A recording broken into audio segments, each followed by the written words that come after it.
O escritor C.S. Lewis comentou certa vez que a existência de Deus é muito mais do que uma questão meramente interessante. Afinal, se Deus não existe, realmente não há nenhuma razão para nos interessarmos por ele. Mas se Deus existe, o nosso maior objetivo de vida seria nos relacionarmos com este ser do qual depende toda a nossa existência. Muitos podem considerar o assunto irrelevante, mas ele não é. Quem pensa assim demonstra que não refletiu seriamente sobre o problema. Até mesmo filósofos ateus como Sartre e Camus admitiram que a existência de Deus é importante para a humanidade. E Nietzsche foi talvez o mais detalhista ao admitir como seria um mundo sem a ideia de Deus. No mundo assim, dizia Nietzsche, sem Deus, vagueamos por um nada infinito, sem nada acima, sem nada abaixo. É preciso acender lanternas de manhã e inventar jogos que assumam o lugar da cerimônia religiosa. Uma loucura universal eclodiria quando descobríssemos a verdade de que a humanidade conseguiu matar Deus. Coincidência ou ironia?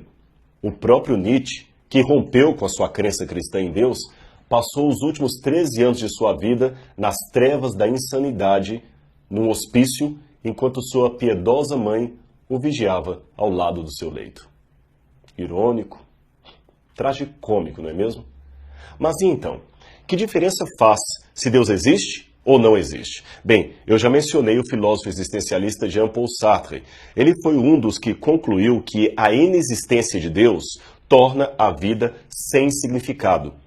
Apesar disso não ser uma prova, é claro, da existência de Deus, pelo menos demonstra que o assunto é sério. E quando um ateu diz para você que a vida faz, sim, sentido sem Deus, ele pode até acreditar nisto. Mas esse ateu deve admitir que está desmentindo os grandes filósofos ateus do passado, como Sartre e outros mais. Ninguém que conhece as implicações do ateísmo pode ignorar a pergunta: que diferença faz se Deus existe? Pois, sem Deus, meus amigos, a vida humana é absurda. Ela não tem sentido, não tem valor, não tem propósitos superiores nem definitivos. Isso me faz lembrar de um trecho do Macbeth, escrito por Shakespeare, que define a vida, na minha opinião, a vida destituída da crença de Deus, para ele como uma coisa muito triste. Ele diria que, neste sentido, a vida seria apenas uma sombra que anda, e nós seríamos o ator simplório, iludido em seu momento de glória sobre o palco, que depois descobre que tudo não passa de um conto contado por um idiota, repleto de fúria e som, mas sem significado algum. Por isto, é melhor atender à oportunidade oferecida por Cristo. O que ele falou?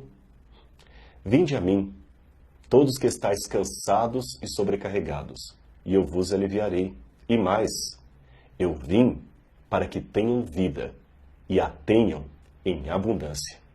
E viver com Cristo é muito mais do que apenas existir.